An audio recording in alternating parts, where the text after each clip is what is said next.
Welcome back, everybody, to Literature and Robes with Jared, your host. I'll be talking today about a new author for me, really.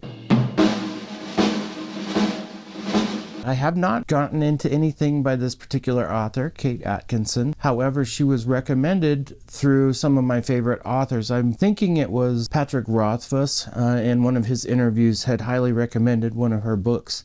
And I am so glad I took the time to read it. I've had this book behind me for a long time, and I just haven't had a reason for me to, I don't know what it is. Sometimes you need a feeling to get into a book before you start it. That's a special feeling, Lloyd. Yeah. Boy, like I said, I'm glad that I did pick it up, and now I'm kind of warring with myself to read the second book, which is back there. But what book am I talking about? It is Kate Atkinson's Life After Life. It's, it's a straightforward cover. Doesn't really tell you much about what's going on in the book. However, the more I look at it after having read it, it seems to make a certain kind of sense. What is it about? What is so amazing about this? I'm sure you're asking. It's like a historical fiction, but it has kind of a twist to it, almost like a fantastical element. And when I went to go look up the book, this book falls under the heading, when it was published, as a historical reincarnation fiction. Probably because it doesn't really get into, without giving spoilers away, it doesn't get into how all this story comes about. We just kind of have to accept it for what it is. And this is the little box that Kate Atkinson has created for us to read this story. Hey, it is what it is. Now, this story follows a character by the name of Ursula Todd, and it's a story about her life.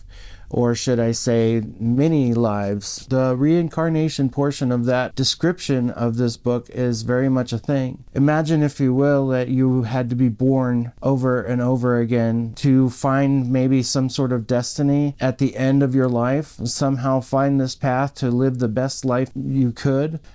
There's something about having an opportunity to try things over and over again in your life, while at the same time retaining the memories from the lives that you've lived before. That's right, woodchuck chuckers, it's Groundhog Day! Imagine if you were living a life and you could learn from it each time. Each time you were born again, you would learn something new about it and make a different decision in your life. Think back to how many times in your life where you maybe wished you'd done something a little differently. That kind of plays into how this book is told. However, that's not what the book is about. The character, Ursula, has to kind of navigate the fact that this is happening. And I think if any normal person knew that they had to live their life over and over and over again, it would be pretty stressful to try to remember how certain decisions were made and how to avoid them in the future, learning from your mistakes and things like that. And that's one to grow on. But there are certain things that happen in the world that are unavoidable no matter what choices we make. Certain things that happen we just cannot change. The inevitability of events like world wars is propagated throughout whatever version of this, say, multiverse is going to provide. It's just an amazingly complex idea to try to tell a story about.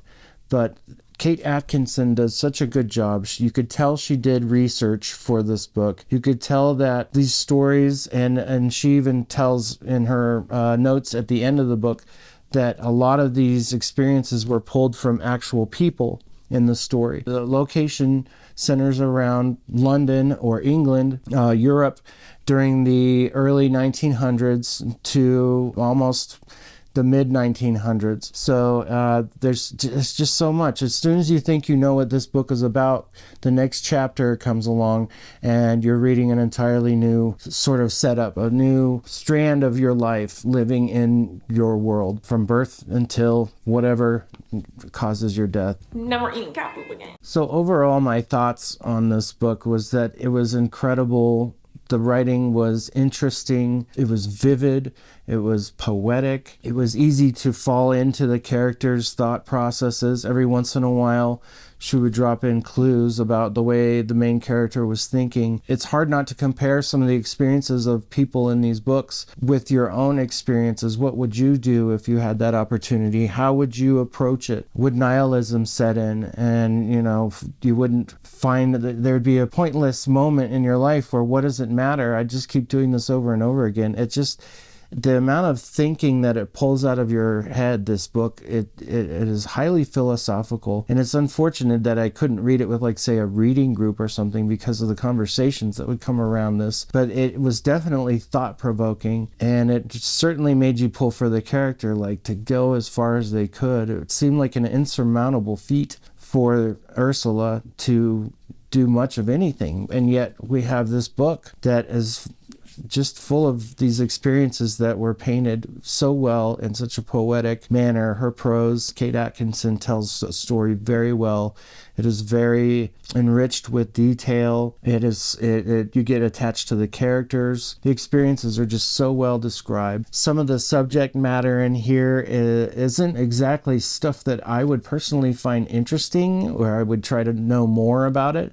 And yet the way that Kate Atkinson uses her writing, it makes it very interesting. Really?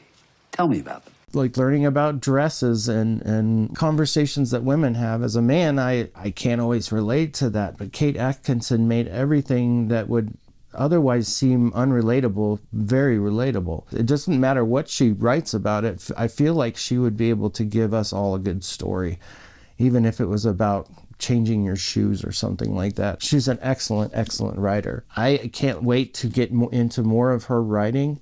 You can tell the research is there. You can tell she's a very, very affluent writer. She has a very vast vocabulary, but her style was just very loose and natural, and it felt very intuitive, and it wasn't hard to read at all. So on the whole, I didn't feel like it was just a complete historical fiction, which can be entertaining in their own right, but having that little reincarnation piece in the story really kind of made a twist a little bit cooler, a little bit more engaging, a little more interesting. Like, oh my gosh, how are we going to go about doing this differently?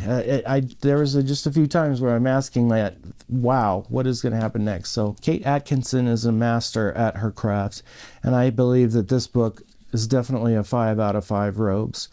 Just for the engaging quality of the writing, the character work, the idea that the story was built upon, and just overall that time period too was very interesting to see social and society norms change depending on what is happening in the world. And it's just remarkable to really put some thought into it, and that's what Kate Atkinson did.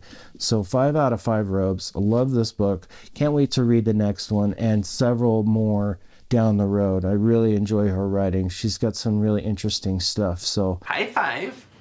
Oh. High five? Oh, You'd say high five when you... Yeah. That's all I have for today for Kate Atkinson. Wonderful story. Recommend this to you if you are into historical fiction, but having that twist, it makes it a little bit more interesting. So go ahead, pick it up. 5 out of 5. Love it. Thank you guys for watching. I hope you all have a wonderful day. Don't forget to like and subscribe. And remember, keep reading.